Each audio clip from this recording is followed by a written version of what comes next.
आज international nurse day भी है और इंटरनेशनल मदर्स डे भी है। तो दोनों ही रूप से आप सभी को फिर से इस ईश्वरीय परिवार में, परमात्मा के घर में बहुत बहुत दिल से आप सभी का आभार भी है, स्वागत भी है, स्वागत भी है। अभी हमने बहुत सुंदर सुंदर बातें सुनी। जहाँ खास नर्स की बात आती है, मेरे मन में एक प्रश्न है। आज अगर केवल शरीर निर्वाह अर्थ हम अगर नर्स बन रहे हैं, तो ऐसे तो काफ़ी फील्ड हैं, काफ़ी क्षेत्रों के अंदर हम बहुत अच्छे से पैसा कमा सकते हैं, अच्छा सा जॉब कर सकते हैं। बहुत सारे फील्ड है, बहुत सारे प्रोफेशन है, बहुत सारे बिजनेस है, बहुत सारे रास्ते हैं जहाँ पर हम कुछ बने और बहुत अच्छे तरीके से हम कमाई कर सकते हैं, शरीर निर्वाह कर सकते हैं, परिवार को चला सकते हैं। फिर इसी फील्ड को आप सभी ने क्यों चुना? सेवा भाव। सभी का यही कारण है, क्योंकि ये एक विशेष ऐसा फील्ड है, या फिर हम कहें ऐसा स्थान या ऐसा चॉइस है कि जहाँ पर हम हमारे द्वारा समाज को कुछ दे सके। और जगह तो लेने और देने का हिसाब होता है, लेकिन यहाँ पर ठीक है, हम ले रहे हैं, लेकिन उससे ज़्यादा हमारी भावना देने की होती है। और देने की भावना, सेवा भावना, ये बहुत ऊंची भावना है, क्योंकि देना स्वाभाविक रीति से देने का गुण देवताओं का होता है। देवता माना ही देने वाला। और कलयुग के अंदर जो एक बात आती है, कहावत में कहते हैं कि मेरा तो मेरा और तेरा भी मेरा, सिर्फ लेने की भावना होती है। लेकिन इस कलयुग अंत तक भी, जहाँ आप जिस क्षेत्र के अंदर काम कर रहे हैं, तो ये क्षेत्र ऐसा है जहाँ पर लेना ठीक है, हम अपने हिसाब से जो ड्यूटीज कर रहे हैं वो हम ले रहे हैं, नॉमिनल जो भी है वो सोर्स ऑफ इनकम तो है ही है, लेकिन उसके साथ में जो हमारे देने की भावना है वो सबसे ऊंची है, जो केवल इसी फील्ड में हो सकती है। तो यहाँ पर जो हमारे देने की भावना है, सच्चा सेवाधारी, यहाँ पर भी इस ईश्वर विश्वविद्यालय में जो भी इस विद्यालय से जुड़े हुए, चाहे हम हैं, चाहे परिवार से यहाँ आने वाले हैं, हम सब भी ये कहते हैं कि हम भी सेवाधारी हैं। क्यों? क्योंकि हमें भी ये भावना होती है कि लोगों तक, समाज तक, परिवार तक, चाहे बच्चे हैं, युवा है या बुजुर्ग है, कुछ न कुछ हमारे जीवन के द्वारा उनके जीवन में प्राप्ति हो।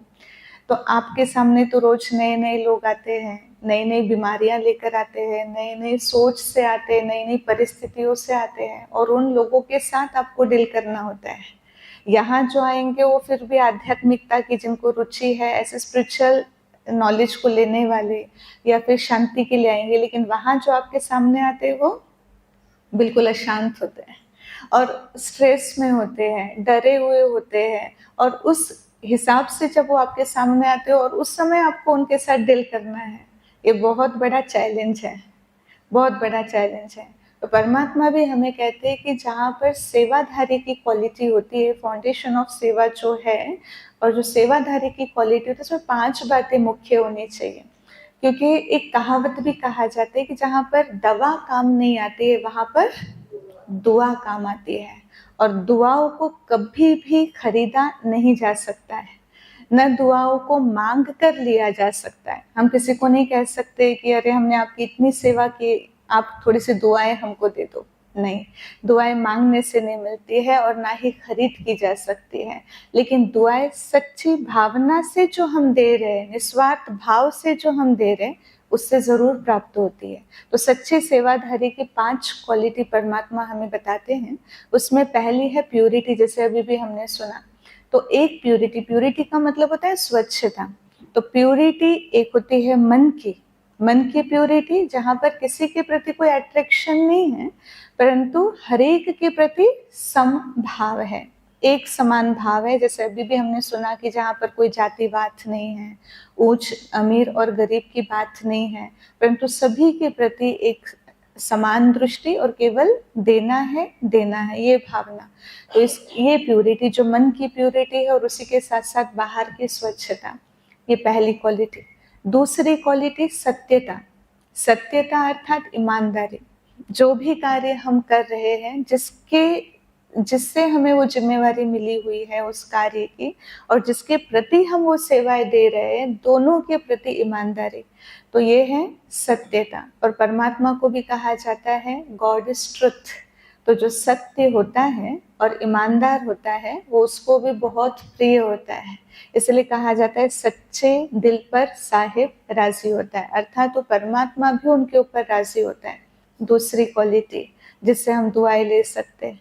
तीसरी क्वालिटी वो है नम्रता, क्योंकि जब आपके सामने अलग अलग विचारों से, अलग अलग परिस्थितियों से लोग सामने आते हैं और उस समय उनको हैंडल करना और अपने आप को शांत रखना, तो ये नम्रता का गुण हमारे अंदर होना बहुत ज़रूरी है। लेकिन ये नम्रता का गुण अगर डेवलप करना है तो उसके लिए निमित्त भाव बहुत ज़रूरी है। निमित्त भाव अर्थात कि जो भी कार्य हम कर रहे हैं, संसार के अंदर आज करोड़ों अरबों मनुष्य हैं, और उसमें से ये देने के कार्य के लिए निमित्त अगर हम बने हुए हैं, वो श्रेष्ठ संकल्प करोड़ों में से हमारे अंदर आया है कि हमें समाज के लिए कुछ करना है, हमें औरों के लिए अपना जीवन देना है। तो ये साधारण संकल्प नहीं है, ये भी हमारा कुछ पुण्य है, जिस पुण्य के आधार पर ये संकल्प हमारे अंदर आया और हम इस फील्ड के अंदर आए हैं। तो जहाँ पर ये देने की भावना है, तो वो कराने वाला मुझसे करा रहा है, मैं निमित्त हूँ, उसने वो संकल्प मुझे दिया, उसने मुझे इस कार्य के लिए निमित्त बनाया, करन करावन हार वो है और वो मुझसे करा रहा है। तो जितना हम निमित्त भाव रखेंगे कि जब उसने मेरे अंदर ये आश रखी है कि ये कार्य मैं कर, क्योंकि भगवान को भी कहा जाता है वो भी क्या करता है, सदा देता है। आज हम किससे मांगते हैं, मंदिर में जाएंगे भगवान से मांगते हैं, वो सबको देने वाला है, समान देने वाला है। तो उसका जो कार्य, उसी कार्य के निमित्त वो हमें भी बनाता है दुखों को हरने वाला। भगवान को कहते हैं दुख हरता सुख करता। तो आज अगर हम किसी की पीड़ा को हर रहे हैं, किसी की तकलीफ को कम कर रहे हैं, तो जो ईश्वर का कार्य है, जैसे कि हम भी उस कार्य में उसी के जैसा जुटे हुए हैं, उसके कार्य में सहयोगी है, तो ये भी देने का कार्य है। तो जितना हम निमित्त भाव रखेंगे कि उसने मुझे निमित्त बनाया और जितना हो सके बेस्ट मैं मेरी तरफ से औरों को दूं, तो ये निमित्त भाव ही हमारे अंदर नम्रता का गुण को भी लेकर आती है। उसके बाद में चौथी क्वालिटी है मधुरता। मधुरता, जहाँ पर एक तरफ हम देखेंगे जो रिलेटिव्स होते हैं पेशेंट के, वो पहले बेचारे डरे हुए होते हैं, पता नहीं हमारे पेशेंट का क्या होगा, ठीक से ट्रीटमेंट मिलेगा नहीं मिलेगा। पेशेंट अपनी रीति डरा हुआ होता है, उसे लगता है बराबर से मेडिसिन दे रहे या नहीं दे रहे, गलत मेडिसिन तो नहीं दे रहे, उसका अपना डर होता है मैं ठीक हो पा कैसे होगा। और उसके बाद में फिर जैसे कहा कि हमसे जो ऊपर है उनका अलग प्रेशर हमारे ऊपर होता है। परिवार वाले जिससे हम आते हैं, पूरा घर मैनेज करके, बच्चे हैं, परिवार है, रिलेटिव्स है, वहाँ से फिर अपने काम की तरफ जब हम लोग आते हैं तो वो अलग प्रेशर होता है। और इन सभी प्रेशर के बीच में फिर मधुरता का गुण अपना कर रखना डिफिकल्ट तो है।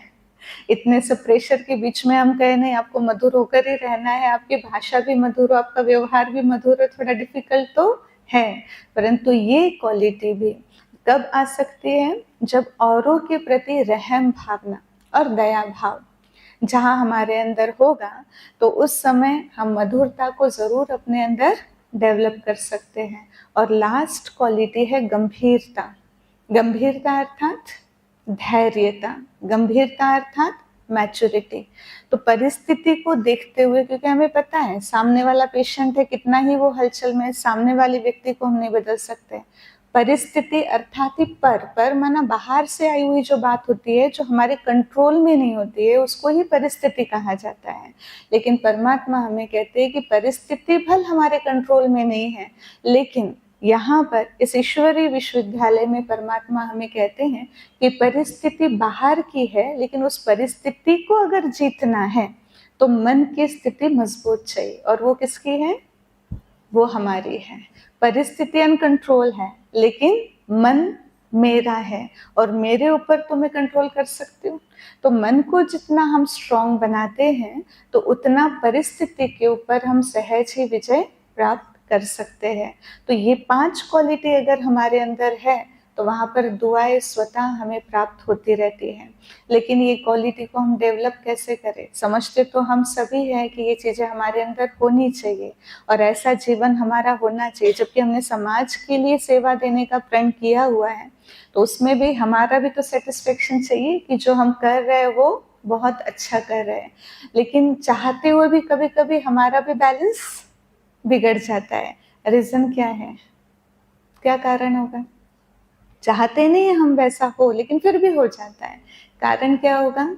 आज हम लोग सारा दिन मोबाइल यूज करते हैं, लेकिन जब दूसरे दिन हम घर से बाहर निकलने वाले होते तो पहले बैटरी चार्ज करते हैं, मोबाइल को चार्ज करते हैं, फिर घर से निकलते हैं। कितना बिजी हो, पहले उठते ही पहले मोबाइल लगा देंगे चार्जिंग के लिए, ठीक है।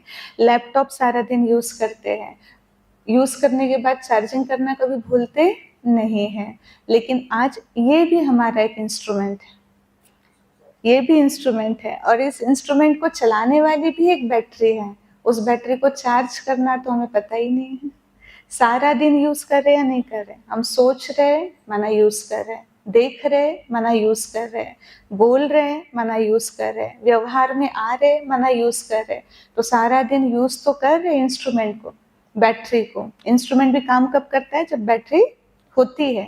इसका मतलब इसके अंदर भी कोई बैटरी तो है।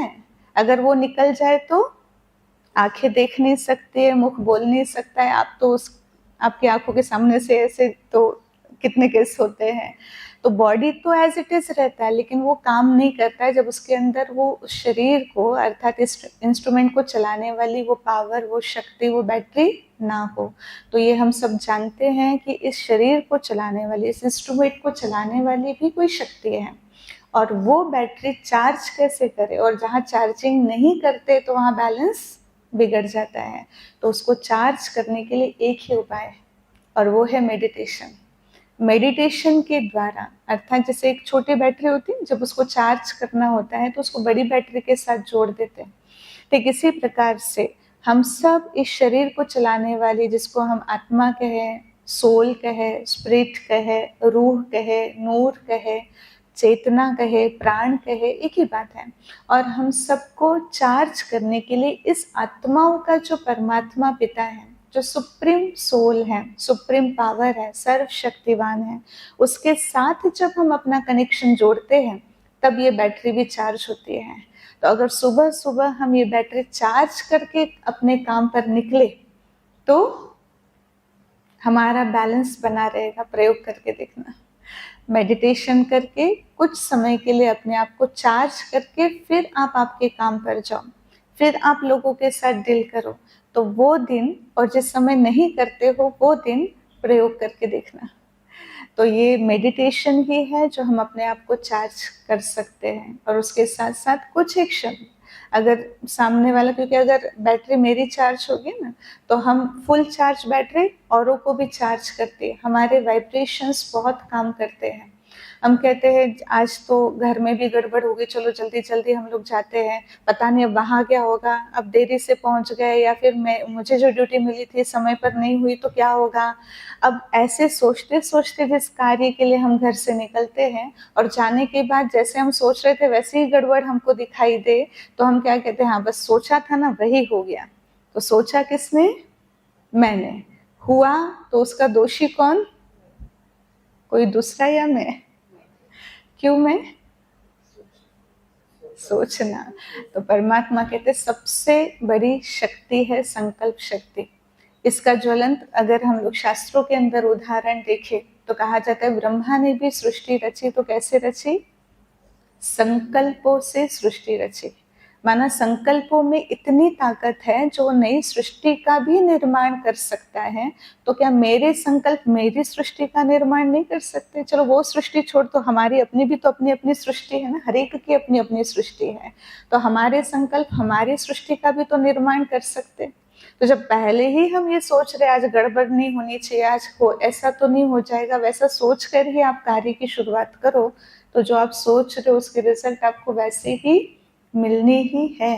एक एग्जाम्पल आपको देती हूँ। हाँ, बहुत बड़ा व्यापारी था, और उसने एक बार ये अपना लकड़ी का स्टॉक देखने के लिए वो गया। तो सारा स्टॉक चेक करते करते करते जब लास्ट में वो पहुंचा तो वहां पर चंदन की लकड़ियों का बहुत विशाल स्टॉक उसने देखा।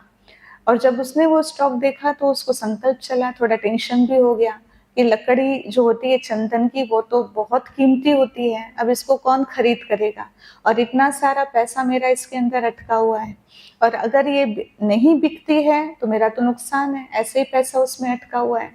तो उसका दोस्त एक राजा था, बहुत गहरी दोस्ती थी राजा के साथ उसकी। तो उसको संकल्प चला, क्योंकि मनुष्य लालच में, लोभ में आकर क्या सोचता है उसे भी समझ में नहीं आता है। तो उसके संकल्प चलने लगे कि कोई साधारण व्यक्ति तो इतनी लकड़ी खरीद नहीं करेगा, करेगा तो मेरा दोस्त जो राजा है वो खरीद कर सकता है। लेकिन राजा फिर संकल्प देखो कैसे चालू हो गए, जो हमारे भी कभी कभी व्यर्थ संकल्प चलते हैं। फिर उसने सोचा कि लेकिन इतनी सारी लकड़ी राजा चंदन की लकड़ी क्यों खरीद करेगा, उसका तो महल इतना अच्छा बना हुआ है, उससे तो इस लकड़ी की जरूरत भी नहीं है, वो क्यों खरीद करेगा। फिर उसको लगा कि अगर राजा मर गया तो फिर ये चंदन की लकड़ियां उसको जलाने के लिए तो जरूर यूज हो जाएंगे। तो कहाँ से कहाँ पहुंच गया, राजा के मरने तक, जो उसका बहुत प्रिय दोस्त था। तो उसको लगा लेकिन राजा मरेगा तो मरेगा कैसे, क्योंकि वो तो जवान है, उसको तो कोई बीमारी भी नहीं है, तो वो कैसे मरेगा। तो फिर उसको संकल्प चला अगर कोई उसको मार दे तो हो सकता है संकल्प और आगे चले। फिर उसको विचार आया लेकिन उसको मारेगा कौन, क्योंकि राजा के तो आसपास के जो भी और राजाएं हैं वो बहुत अच्छे दोस्त हैं, तो वो उसकी तो किसी से दुश्मनी है ही नहीं, तो सब उसको बहुत प्यार करते, तो उसको मारेगा भी कौन। तो फिर क्या करे, अब कैसे राजा मरे, उसका संकल्प चलने लगा। फिर एक हो सकता है कि मैं ही राजा को मार दूं, तो फिर राजा मरे तो ये चंदन की लकड़ियां यूज हो। लेकिन फिर उसको लगा कि नहीं, ये तो मैं बहुत गलत सोच रहा हूँ। फिर थोड़ा सा उसने अपने विचारों को ब्रेक लगाया। लेकिन जब उसके ऐसे संकल्प चल रहे थे वो संकल्प राजा तक पहुंचे, और वहां राजा सोचने लगा कि मेरा जो लकड़ी का व्यापारी दोस्त है उसके पास तो कितना बड़ा व्यापार है लकड़ियों का, चंदन की लकड़ी का नहीं पता था, लेकिन यहाँ के वाइब्रेशन संकल्प उस तक पहुंचे कि उसके तो कोई बाल बच्चे भी नहीं है, उसके तो आगे पीछे भी कोई नहीं है, और इतना बड़ा उसका व्यापार है, वो करेगा तो क्या करेगा, उस सब पैसे का क्या करेगा, उससे तो कहीं वो मरे तो उसका सारा जो व्यापार है वो राजकोष में यूज हो जाए और प्रजा को उसका लाभ मिले। तो यहाँ राजा सोच रहा है कि वो मरे तो उसका फायदा प्रजा को हो, उधर वो सोचता है राजा मरे तो मेरी चंदन की लकड़ियां बिक जाए, वो पैसा उसका खाली हो जाए।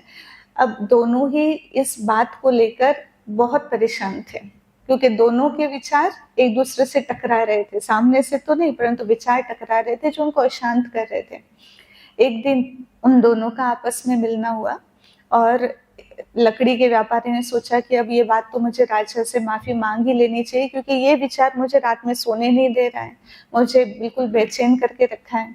राजा से कहा कि मैं आपसे माफी मांगता हूँ। राजा ने कहा किस बात की माफी, आपने तो कोई गलती नहीं किया। तो कहा नहीं, मैंने ऐसी तो कोई गलती नहीं किया, लेकिन मेरे मन में आपके प्रति एक कुविचार आया, बुरा विचार आया, जिस विचार को लेकर मैं बहुत बेचैन हो गया हूँ, और उस विचार के लिए मैं आपसे माफी मांगता हूँ। तो राजा ने सोचा कि जब ये माफी मांग रहा है तो मुझे भी माफी मांग लेनी चाहिए। राजा ने कहा मेरे मन में भी आपके प्रति एक कुविचार आया, तो मैं भी आपसे माफी मांगता हूँ। तो राजा ने उससे पूछा अभी आप बताओ आपके मन में क्या विचार आया। तो उस व्यापारी ने कहा कि मुझे ऐसा लग रहा था कि मेरा इतना सारा, मैंने जब स्टॉक देखा चंदन की लकड़ियों का कि कहाँ ये चंदन की लकड़ियां यूज हो, तो आपके प्रति बुरा विचार आया कि कैसे आप अगर शरीर छोड़ते हो, मरते हो, तो ये मेरा स्टॉक यूज हो जाएगा। राजा ने कहा मेरे मन में भी ऐसे ही संकल्प आया। तो अब दोनों विचार करने लगे कि अब इस चंदन की लकड़ियों का करे तो क्या करे, क्योंकि सारी समस्याओं की जड़ तो वही चंदन की लकड़ियां थी। तो आखिर दोनों ने मिलकर विचार किया कि उस चंदन की लकड़ियों को, राजा ने सोचा आवश्यकता तो नहीं है, पर फिर उसने ख्याल किया कि राजमहल के बाहर बहुत बड़ा गार्डन है, वहां पर हम एक मंदिर का निर्माण करेंगे, चंदन की लकड़ियों से वो मंदिर बनाएंगे ताकि आसपास का माहौल भी सुगंधित रहे और भक्त वहां आए, दिन रात वहां पूजा पाठ हो और बहुत सुंदर वायुमंडल का निर्माण हो जाए। तो राजा की बात उस लकड़ी के व्यापारी को भी जच गई। राजा ने कहा वो सारी लकड़ी मैं ले लूंगा और उससे मैं मंदिर बनाऊंगा और उसका पैसा आपको राजकोष से दिया जाएगा। जब ये शुभ संकल्प राजा के मन में आया तो लकड़ी के व्यापारी ने कहा कि मैं पैसा लेकर क्या करूं, मैं भी मंदिर के कार्य में सारी लकड़ी सेवा में लगा दूंगा। तो माना एक संकल्प बुरा अगर जब हमारे मन में आता है, वही संकल्प दूसरे तक, हम कहते हैं हमने सोचा कि ऐसा नहीं होना और वही हो गया, लेकिन आपने सोचा ही गलत, और जब सोचा ही गलत उसके रिजल्ट भी गलत दिखाई दे रही, तो इसमें दोष दूसरे का नहीं है। कहने का भाव, हम अपनी सृष्टि का निर्माण अपने संकल्पों से कर रहे हैं। तो एक प्रयोग करके हम देखें कि जब हम सुबह उठे तो उस समय श्रेष्ठ संकल्प से हम दिन की शुरुआत करें कि आज का दिन बहुत अच्छा जाना है, आज के दिन मेरे साथ जो कुछ भी होगा बहुत अच्छा होगा, जिस भी पेशेंट की मैं सेवा करूंगी या करूंगा वो पेशेंट बहुत जल्दी जल्दी ठीक होगा और बहुत जल्दी जल्दी अपने घर वापस लौटेगा। आज के दिन जो भी मेरे से मिलेंगे वो बहुत मेरे से मिलके वो बहुत शांत हो जाएंगे। ये शुभ संकल्प से एक दिन की शुरुआत करो, उसके रिजल्ट आप पेशेंट पे भी देखना, उसके रिजल्ट आप आपके मन की स्थिति पर भी देखना, उसके रिजल्ट आप उनके जो रिलेटिव्स रहते हैं उनके ऊपर भी देखना। तो ये प्रयोग है, संकल्पों के प्रयोग है, और संकल्प से ही सृष्टि है। तो ये संकल्प अगर हम पक्का करें कि मुझे केवल श्रेष्ठ संकल्प ही करने हैं, पॉजिटिव ही सोचना है, और सुबह सुबह उसके साथ अपना कनेक्शन जोड़ के चार्ज होना है, तो हमारे जीवन जीने की कला जो परमात्मा कहते हैं, तो जीवन जो हमने जिस क्षेत्र के अंदर आज हम हैं, अगर इसमें हमें सेटिस्फेक्शन चाहिए तो इन सभी बातों को हमें अपने जीवन में लाना चाहते हैं, लेकिन फिर उसके लिए चार्जिंग, उसके लिए श्रेष्ठ संकल्प। तो इस प्रकार से अगर श्रेष्ठ संकल्पों की रचना हम अपने अंदर करें तो निश्चित रूप से हम जिस क्षेत्र के अंदर हैं उसमें भी हमें सफलता मिलेगी, और जो सेवाएं हम देना चाहते हैं वो सेवाएं भी औरों को जरूर उनके जीवन में लाभ देगी। तो इसी शुभ संकल्प के साथ यहाँ पर अगर आप मेडिटेशन आगे सीखना चाहते हैं तो बेसिक कोर्स होते ही है, कईयों को पता भी होगा, 7 दिन का ही कोर्स रहता है, 1-1 घंटे का 7 दिन। उसको आप निःशुल्क रीति से, कोई फीस नहीं है, आप वो मेडिटेशन सीख सकते हैं, और घर में यहाँ आकर भी आप उसकी प्रैक्टिस कर सकते हो, घर में रहकर भी आप वो मेडिटेशन कर सकते हैं। तो क्या 2 मिनट हम लोग उसका प्रैक्टिस करें मेडिटेशन का? साइलेंस में हम सभी बैठेंगे 2 मिनट के लिए, सीधा होकर बैठेंगे, अपनी आंखें बंद कर लेंगे, दोनों पैर सीधे रखेंगे, दोनों हाथ दोनों पैरों के ऊपर रखेंगे, आंखें बंद, सीधा होकर बैठेंगे।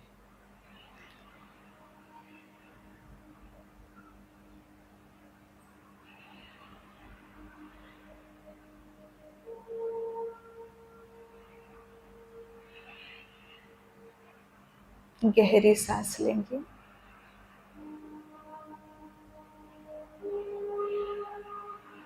धीरे से सांस छोड़ेंगे।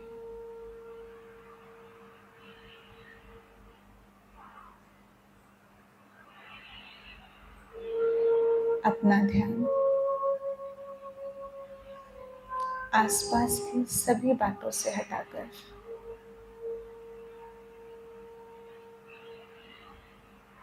अपने मस्तक के बीच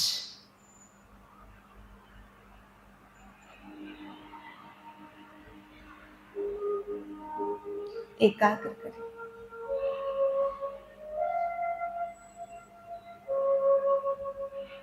महसूस करें मस्तक पर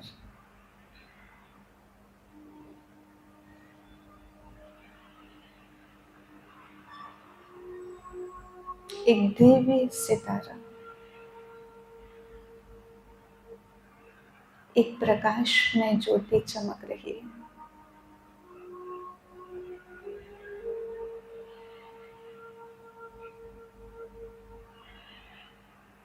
उस प्रकाश की किरणें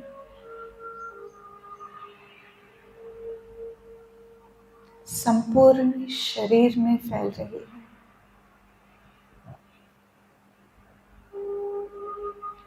संपूर्ण शरीर बिल्कुल हल्का,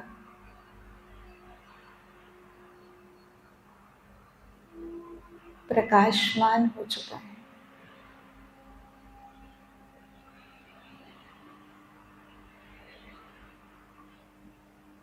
एकदम हल्कापन महसूस हो रहा है।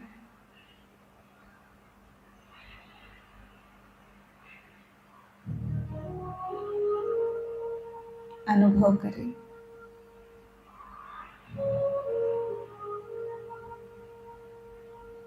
आकाश तत्व से पार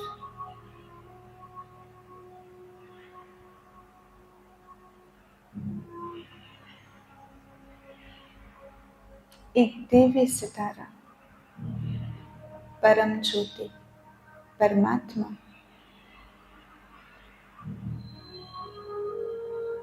सर्वशक्तिवान, जो मुझ आत्मा का पिता है,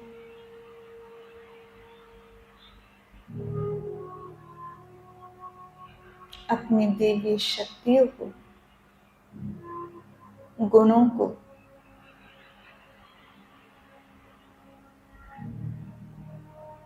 अपनी किरणों के द्वारा मुझ आत्मा तक पहुंचा रहा है।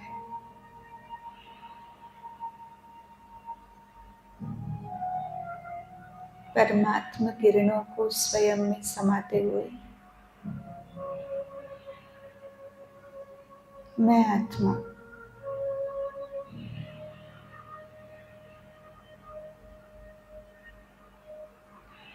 सर्व शक्तियों से, सर्व गुणों से भरपूर होती जा रही हूँ।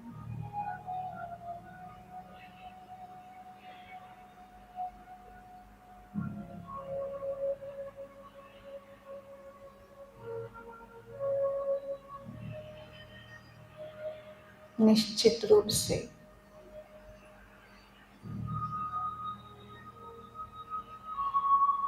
इस गुण और शक्तियों के द्वारा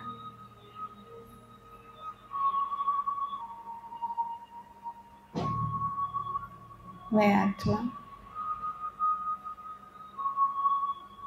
अपने जीवन को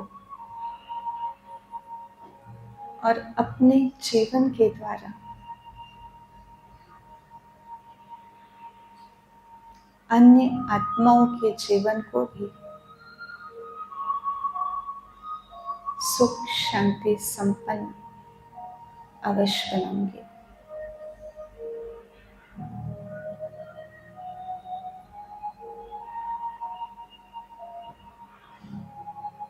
धीरे धीरे अपना ध्यान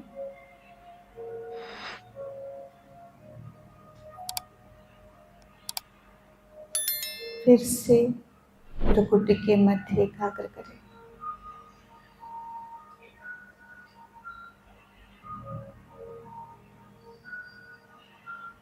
धीरे धीरे आंखें खोलेंगे। ओम शांति शांति।